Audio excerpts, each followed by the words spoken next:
Today we're going to solve problem 64, chapter 4, Giancoli, 6th edition. 64 is a follow from 63. They've added friction to the mix here.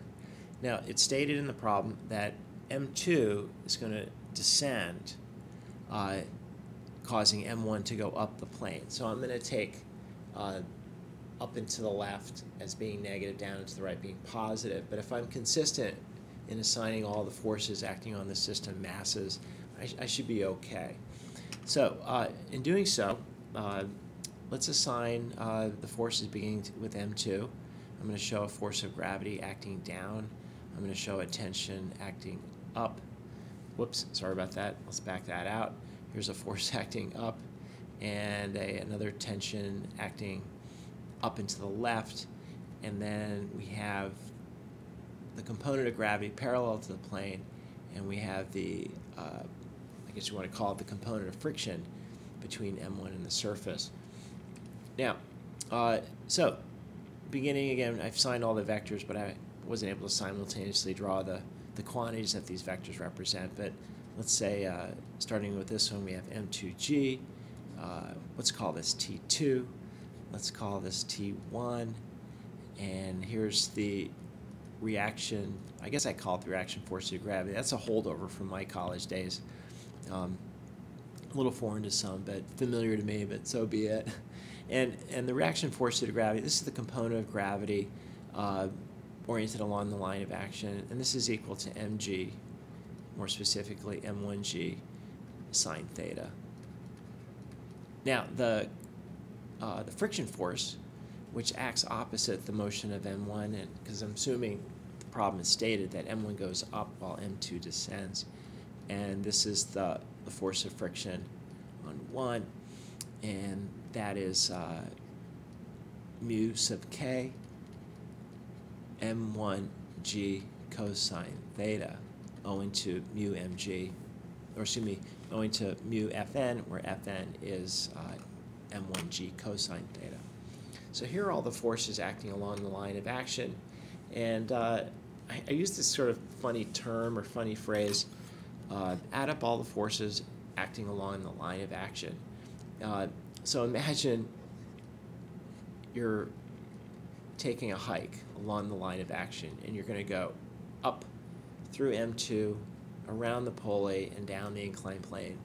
And as you move through that line of action, sort of taking a walk, I call it walk along the line of action method, those forces that point towards you as you ascend and up around, those forces that point towards you are negative.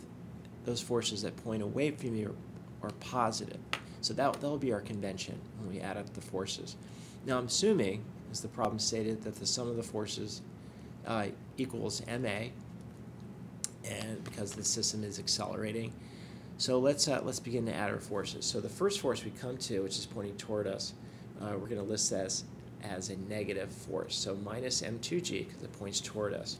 We're going to add to that t2, because it points away from us.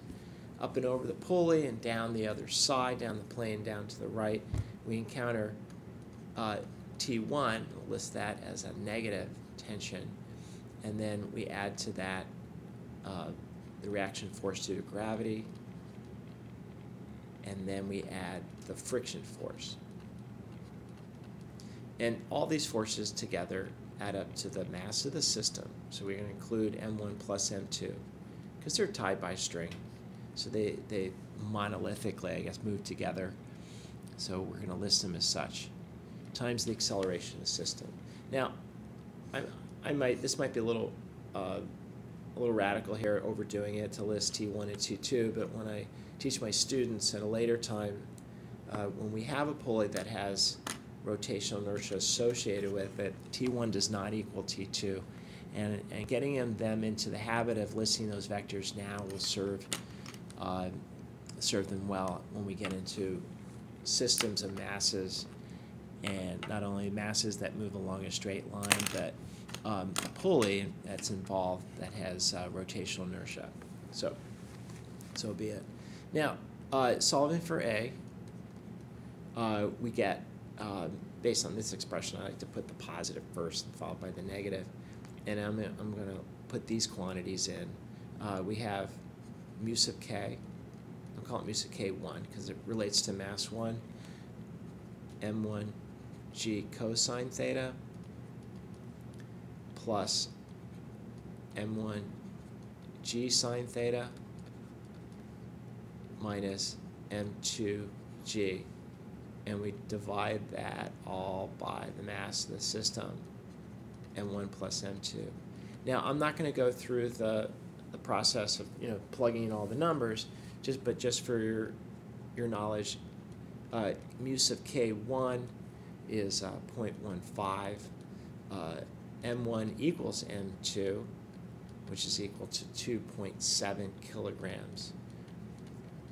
And the theta, the angle of inclination, is 25 degrees. Oops. 25 degrees above the horizontal. Now, make sure you're in degree mode for sine and cosine, and I think you're good. Now, don't be surprised if you get a negative number. That's because we walked along the line of action, whereas the acceleration of the system was toward us, so that makes sense.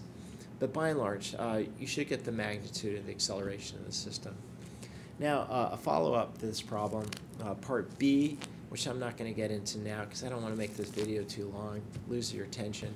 I think, but they want the smallest value of mu sub k such that the system, it keeps the system from accelerating. Now, I'm assuming that the coefficient of kinetic friction suggests that the system's not going to accelerate, but it's going to move with a constant speed. Now, that's easily done by simply adding up all these forces and setting them equal to 0. So for part B, I'll go as far as to say that the sum of the same forces that we added up along the line of action is equal to 0, and simply substitute all the values except for mu sub k and solve for mu sub k. Okay, and that will give you the value of mu such that the system is moving with a constant speed. So there you have it. Have a nice evening.